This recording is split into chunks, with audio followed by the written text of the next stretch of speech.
RMC, l'immanquable grande gueule. J'ai voté l'état d'urgence. Et à un moment, comme d'ailleurs la quasi-totalité des élus écologistes. Sauf que 3 jours plus tard, justement, certains se sont dit « Ah, mais on est peut-être allé trop loin en votant la loi d'urgence, donc on va aller manifester ».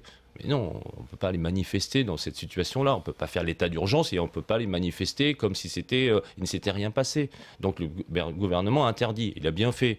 Après, on s'est dit, on va faire une petite chaîne humaine sympathique, sauf que c'est sympathique, et je ne confonds pas, moi non plus, l'avait dit, cher maître, les 5, 6 000, 10 000 qui étaient là à faire la chaîne humaine sympathique et pacifique et citoyenne. Sauf qu'évidemment, et on le sait, les militants gauchistes ultra-radicaux, les black blocs, très structurés, très organisés, débarquent d'Italie, débarquent d'Allemagne, hop, ils passent, ils anticipent, ils sont là depuis un mois, et ils nous foutent un bordel pas possible, qui est inacceptable. Donc évidemment, la responsabilité n'est pas celle des militants pacifiques, mais on voit ce que ça donne, et moi je suis d'accord avec vous. D'une part, c'est scandaleux que ces pauvres types aient pris les bougies, les textes, les fleurs qu'on a mis sur ce monument qui est devenu un monument de recueillement pour balancer ça sur la police et la gendarmerie. C'est honteux, c'est inqualifiable. Je suis attaché aussi aux libertés individuelles, évidemment, de celles et ceux qui sont dans des fiches S, mais qui ne sont pas du tout dans le risque terroriste. Je crois qu'il y a 20 000 fiches S, il y en a 10 000, 10 500 qui sont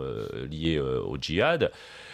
Je ne vois quand même pas comment, dans 2 mois, 3 mois, on arrêterait l'état d'urgence. Attends, je ne vois pas comment, dans 2 mois, 3 mois, on arrêterait l'état d'urgence. Parce qu'on peut le reprendre aussi de l'autre côté, c'est continuer, oui, mais arrêter, c'est autre chose. C'est-à-dire qu'on va prendre la responsabilité, dans la situation qui est la nôtre, dans ce monde si instable, où on n'a pas encore réussi à totalement monter à la coalition internationale, on n'a pas encore réglé les problèmes, par exemple... Donc vous êtes pour la prolongation ?